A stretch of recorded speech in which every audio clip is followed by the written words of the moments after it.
Hello everyone, मेरा नाम है अभिषेक झा और आज हम लोग देखेंगे कूलम्ब्स लॉ। जैसा कि आपने लास्ट लेक्चर में एग्जाम्पल 1.2 हमने कवर किया था, तो अगर उसमें कोई भी डाउट हो तो आप लोग कभी भी कमेंट सेक्शन में मैसेज डाल सकते हैं। ठीक है। कूलम्ब्स लॉ जो है एक्चुअल में सिर्फ और सिर्फ पॉइंट चार्जेस के लिए ही एप्लीकेबल है। ठीक है।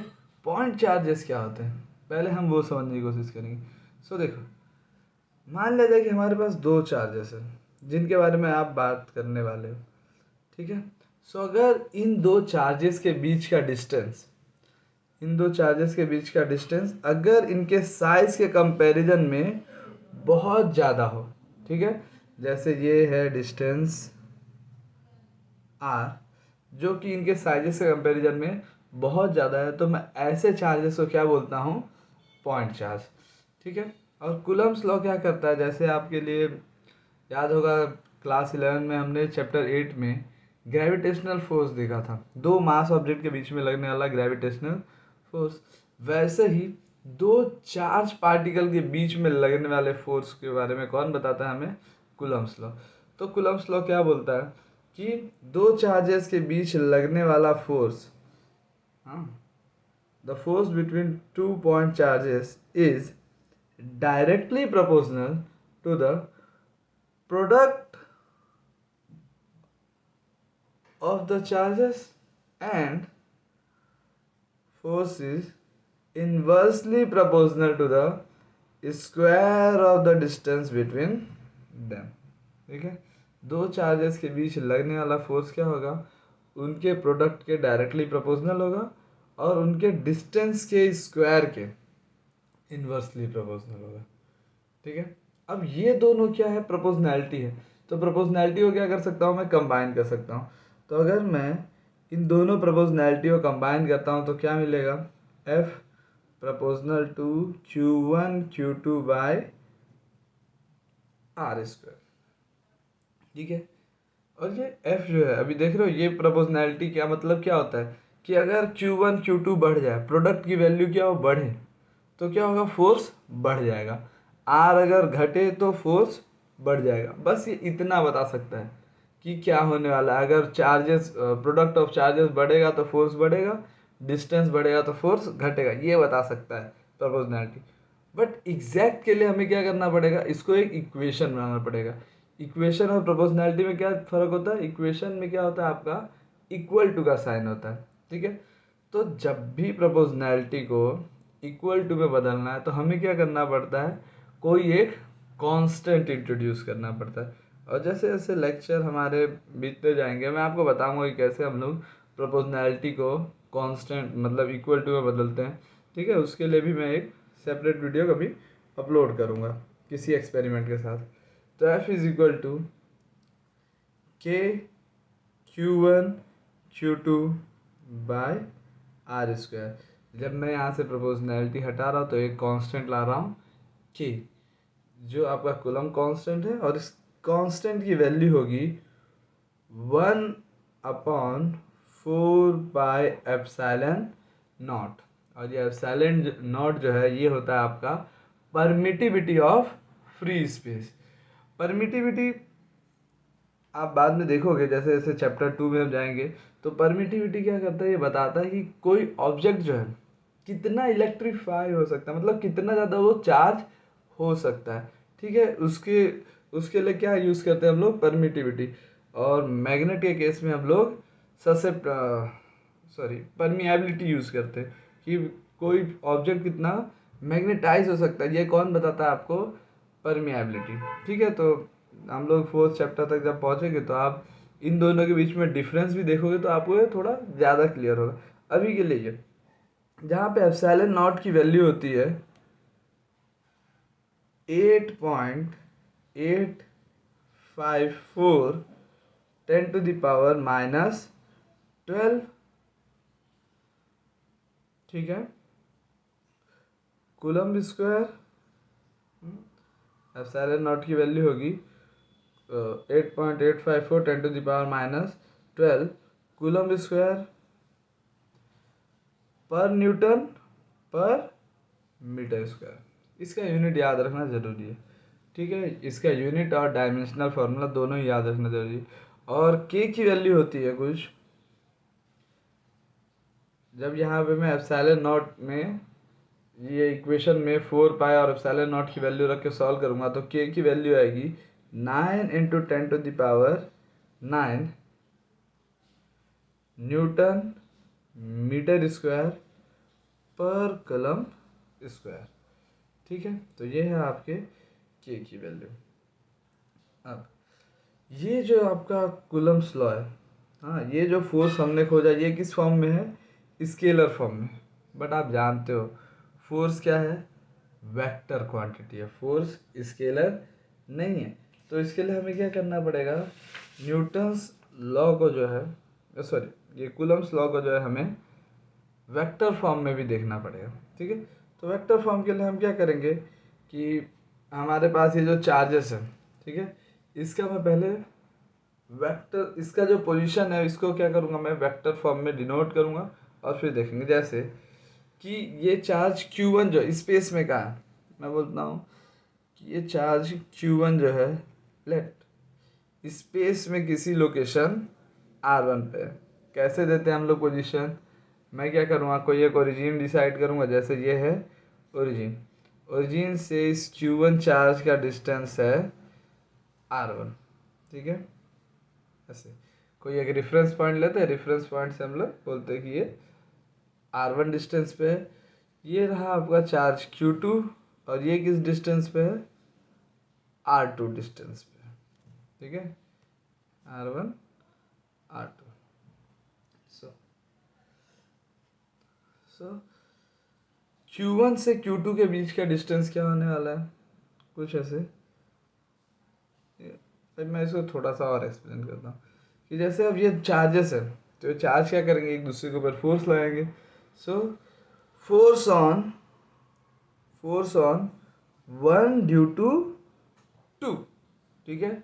जो पहले है, ठीक है, जो पहले है फोर्स ऑन 1 उसके ऊपर फोर्स लग रहा है, कौन लगा रहा है, सेकेंड वाला पार्टिकल उसके ऊपर फोर्स लगा रहा है।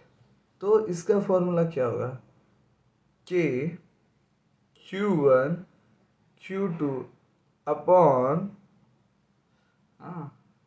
R12 का स्क्वायर R12 कैप। सो देखो इसका मतलब क्या है, फोर्स कौन लगा रहा है, 2 वाला, किसके ऊपर, 1 वाले के ऊपर। तो इसको कैसे पढ़ूंगा मैं, तो यहाँ पे मैं पढ़ूंगा vector leading from 2 to 1। R21 का मतलब क्या है, वेक्टर लीडिंग फ्रॉम 2 to 1, ऐसे R21 वेक्टर के फॉर्म में। सो देखो जब फोर्स कॉज किसके ऊपर लग रहा है, 1 के ऊपर, 2 की वजह से, तो क्या होने वाला, कौन फोर्स लाएगा, 2 वाला फोर्स लाएगा। तो इसी के लिए यहाँ से स्टार्ट करूँगा मैं, पोजीशन कहाँ से स्टार्ट करूँगा, इनिशियल कौन है, Q2 से स्टार्ट करे कहाँ तक जाने वाला हूँ, Q1 तक, ठीक है।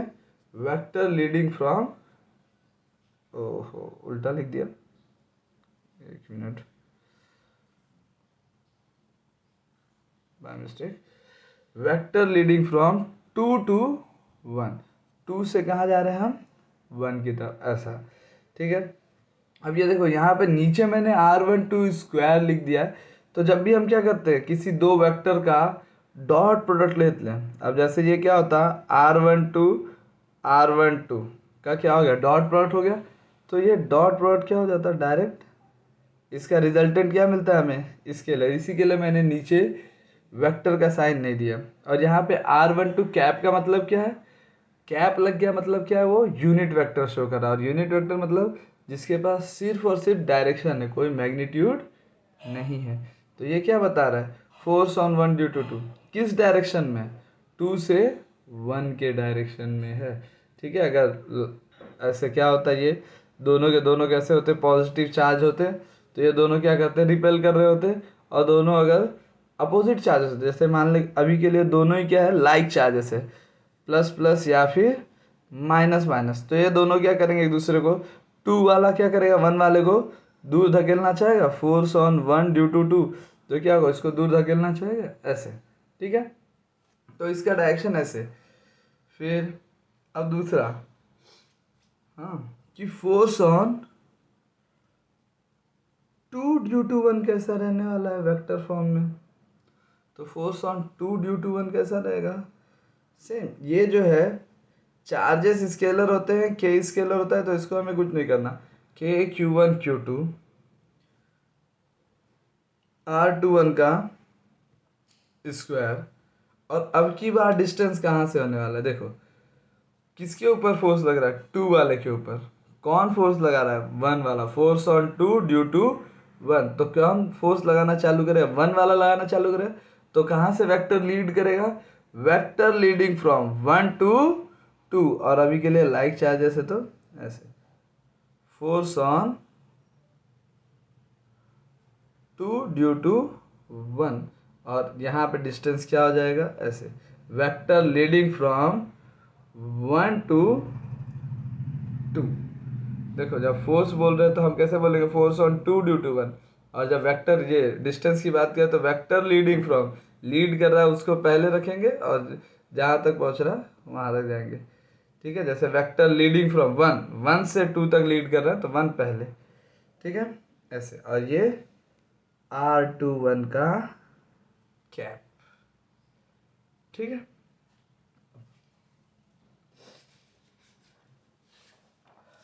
अब हम जानते हैं, हाँ, कि एक सेकेंड इसको थोड़ा अरेंज कर लें ताकि ये भी आपको दिखता रहे, कुछ कहीं दिक्कत हो तो।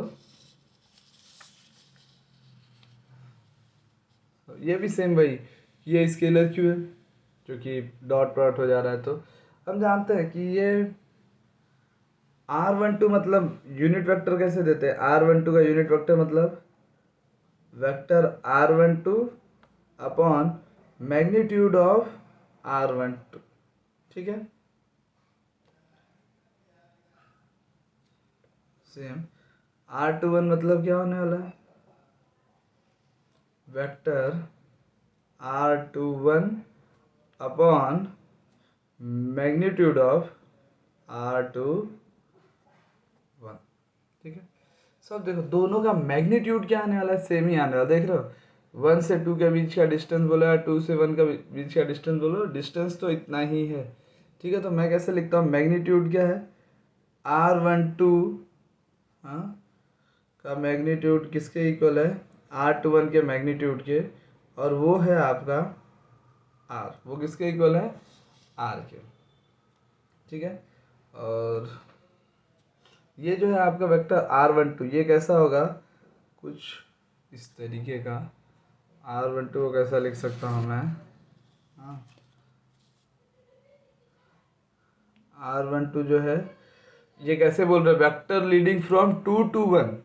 देख रहे हो, तो शुरुआत कहाँ पे हो रही है, 2 से, और कहाँ तक जा रहा है, 1 तक। तो 1 क्या है, फाइनल पोजीशन है। तो इसको हम ऐसे लिखेंगे, R1 माइनस R2। ठीक है, और R21 को कैसे लिखूंगा मैं, वेक्टर लीडिंग फ्रॉम 1 to 2 मतलब फाइनल पोजीशन कौन है, R2, इनिशियल R1। ठीक है, सो देखो यहाँ पे जो है ये यूनिट वेक्टर R12 और R21 के बीच कैसा रिलेशन हो सकता है। यूनिट वेक्टर R12 को मैं कैसा लिख सकता हूँ आपके सामने, कि ये किसके इक्वल है, R12 मतलब क्या होने वाला है, R1 minus R2 upon R। ये देख रहे हो, ये दोनों ही क्या है, R है। इसको भी आप ऐसे लिख सकते हो, R21 मतलब क्या होने वाला है, हाँ, R2 minus R1 upon R। सो देखो अगर मैं यहाँ से R माइनस कॉमन ले लूँ, यहाँ से क्या कर लूँ मैं, माइनस कॉमन ले लूँ, तो ये कैसा दिखेगा, R2 minus R1 by R। जो प्लस है वो माइनस, जो माइनस है वो प्लस, माइनस कॉमन लोगे। तो अब इन दोनों कंपेयर करो, हाँ, आप चाहे तो इसको इक्वेशन नंबर दे सकते हो। ठीक है, जब फोर्स थे उसको हम इक्वेशन नंबर दे सकते हैं यहाँ पे भी, नहीं तो आप डायरेक्टली बोल सकते हो। ये फोर्सेस को आप क्या करो, एक काम करो, फोर्स वाले की इक्वेशन को हम क्या कर देंगे, इक्वेशन नंबर देंगे 1 और 2। ठीक है, सो ये अपने को काम देगा अभी इसके लिए। अब ये जो है, ये देखो R21 ये है और R12 ऐसा है, तो इसको मैं ऐसे लिख सकता हूँ कि R12 कैप, ये माइनस हटा दूँ तो पूरा पूरा R21 के जैसा दिखेगा, तो माइनस ऑफ R21 कैप, तो R12 कैप किसके इक्वल है, माइनस ऑफ R21 कैप के। तब ये जो फोर्सेस के इक्वेशन है इसमें रखो आप, तो फोर्स किसके इक्वल हो जाएगा देखो, हाँ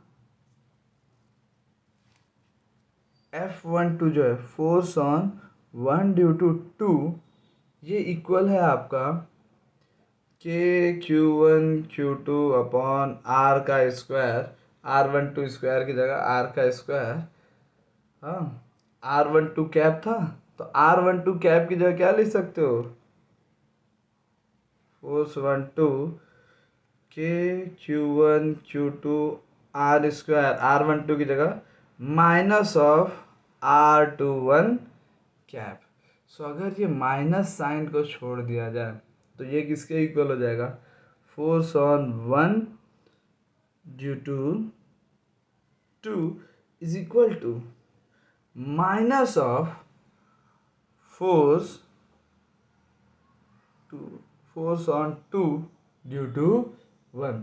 तो दो चार्जेस के बीच लगने वाला फोर्स कैसा होगा, इक्वल एंड अपोजिट। यही हमें प्रूव करके दिखाना है कुलम्स लॉ को इन वेक्टर फॉर्म में।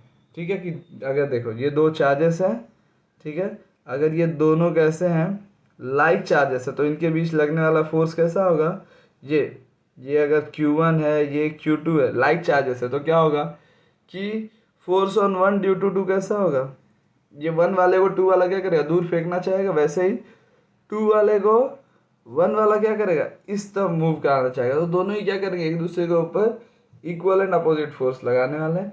वहीं अगर क्या होता है, ये दोनों कैसे होते हैं, Q1 और Q2 कैसे होते हैं, अनलाइक चार्जेस होते हैं, कि यहाँ पे Q2 है, यहाँ पे Q1 है, अनलाइक चार्जेस है, तो ये क्या करते हैं, एक दूसरे को अट्रैक्ट करते हैं। तो कैसा होता, फोर्स ऑन 1 ड्यू टू 2 वो कुछ इस डायरेक्शन में होता है, और फोर्स ऑन 2 ड्यू टू 1 वो कुछ इस डायरेक्शन। तो दोनों क्या करते हैं, एक दूसरे की तरफ अट्रैक्ट करते हैं। ठीक है, और फोर्स का मैग्नीट्यूड क्या रहता है, सेम, बट डायरेक्शन आप देख सकते हो, ये माइनस साइन क्या कर रहा है, डायरेक्शन ही दिखाने का काम कर रहा है, कि देखो 1 और 2 के ऊपर लगने वाला फोर्स सेम है, बट दोनों का डायरेक्शन क्या है, अपोजिट है। चाहे वो लाइक चार्जेस हो या अनलाइक चार्जेस हो, डायरेक्शन अपोजिट है, इसी के लिए यहाँ पे साइन क्या है, माइनस की है। ठीक है, तो ये था आपका कूलम्ब्स लॉ। रिवाइज करते रहिए और मिलते हैं नेक्स्ट वीडियो में।